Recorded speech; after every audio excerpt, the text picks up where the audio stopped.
자동차의 기적이라. 이 회사 또 일냈다. 어디를 말할까요? 어디를 말할까요?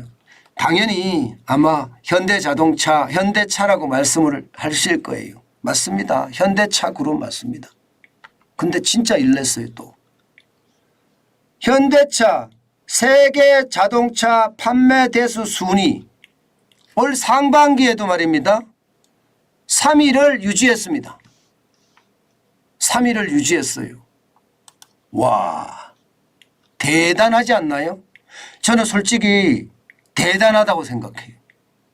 대단하다고 생각합니다. 여러분 보세요. 지금 토요타가 1등인데 542만 대 팔았거든요. 올 상반기에. 폭스바겐이 2등입니다. 444만 8천 대. 현대자동차 그룹 365만 7천 대예요. 토요타 자동차보다하고 차이는 조금 나지만 10.9%나 늘은 숫자입니다. 토요타 자동차는 5.5%밖에 안 늘었고요. 그런데 더 놀라운 것은요. 스텔란티스 9.7% 늘어나서 332.7%예요. 이건 유럽연합군이라고도 이야기할 수 있거든. 유럽연합군. 유럽연합군이 현대자동차 그룹에 밀렸다는 거예요. 게다가 일본연합군도 르노, 닛산, 미쓰비시 322만 대예요. 여기도 대한민국에 밀렸습니다. GM 미국의 자동차 그룹이죠. 296만 5천 대. 현대자동차 그룹이 굉장하죠. 와, 저는 이게 대한민국의 저력이라고 저는 느껴질 정도입니다. 현대자동차 이 정도면 진짜 대단한 거라고 저는 생각을 해요. 만약에 말입니다. 지금 현대자동차의 노사가 잘만 협력해 간다면 현대자동차는요.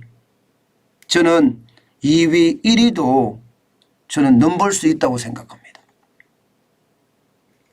노와 사의 어떤 갈등 내지는 대결 구조가 사실은 현대자동차를 더 망치고 있기는 하거든요. 그런데 이번 7월 민주노총 총파업에서도 의외로 현대자동차 노조는요. 아주 강력하게 나오지는 않았어요. 그런 차원에서 보면 함께 살려가자 그런 상생의 기운도 있다는 뜻인가요? 만약에 그런 기운이 있으면 현대자동차는 또 한 번의 기적을 분명히 만들어낼 겁니다. 내연기관의 자동차를 많이 팔면요. 나중에는 친환경 자동차, 전기차라든가 수소차 이것도 많이 팔 수밖에 없거든요. 지금 하는 현대자동차 그룹은 진짜 뭔가 새로움을 만들어낸다. 대한민국이 바로 이 모델을 따라야 되는 것은 아닐까 그런 생각도 제가 들 정도입니다. 그 정도로 말입니다. 현대자동차는 기적을 만들어내고 있습니다. 이게 2023년만 이런 게 아니라 2022년 전체적으로도 말입니다. 판매량이 3위를 기록했거든요. 토요타 자동차가 1048만 3천 대, 폭스바겐이 848만 1천 대, 현대자동차 그룹이 684만 5천 대. 대단하죠. 르노, 닛산, 미쓰비시 일본연합군이 615만 5천 7천 대, GM이 593만 9천 대, 스텔란티스가 583만 9천 대예요. 현대자동차 작년에도 대단하죠. 3위를 이뤘으니까. 제가 대한민국의 어떤 경제가 현대자동차의 모델을 좀 닮아야 된다고 이야기하는 것은요. 2022년에 실제 말입니다. 여러분. 실제 전 세계에서 자동차를 판 것을 보면 거기에 엄청난 비밀이 숨어 있습니다. 2022년 현재거든요. 한번 보실래요? 중국에 대한 비중이 5%밖에 안 됩니다. 우리나라 대한민국 수출 중국에 대한 비중이 19.6% 정도 되죠. 상반기가. 여기다가 홍콩 수출, 홍콩으로 수출하는 것까지 합치면 여기도 한 3, 4% 되거든요. 그럼 23, 4%라는 뜻인데 그런데 23, 4%가 아닌데도 중국에 대한 비중이 5%밖에 안 되는데도 세계 3위의 굴지의 자동차 회사로 떠올랐다는 것. 저는 이게 우리 경제가 앞으로 추구해야 될 모델이라고 저는 보는 거죠. 실제로 보면 말입니다. 미국에 대한 비중이 26.4%로 181만 대나 팔았습니다. 그리고 우리 자국 내에 18%로 123만 대를 팔았고요. 유럽에도 112만 대, 인도에 81만 대, 아세안과 호주에도 41만 대예요. 중국은 겨우 34만 대입니다. 겨우 34만 대.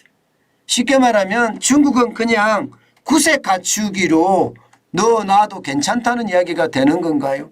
실제로 그렇게 되고 있죠. 그런 상황이 굉장히 잘 진행이 되고 있죠. 저는 이것을 보면서요. 야, 우리 경제가 돌파구가 있구나. 저는 그런 생각 여러 번 합니다. 그렇다고 말입니다. 현대자동차가 이익을 못 내느냐? 아니에요. 지금 매출도 말입니다. 쭉쭉 올라갑니다. 분기 매출이 42조 2,497억 원. 이게 2분기 매출이에요. 2분기. 1분기에 37조 7,787억 보다가 4조 4,710억 원이 늘었고요. 11.8%가 늘은 수치입니다. 굉장한 수치죠. 매출도. 당연히 매출이 올라가면서 영업이익도 엄청나게 났습니다. 2분기에 4조 2,397억 원의 이 영업이익이 났어요. 여러분 현대자동차가 2020년 3분기만 하더라도 3,100억 원의 적자를 했거든요.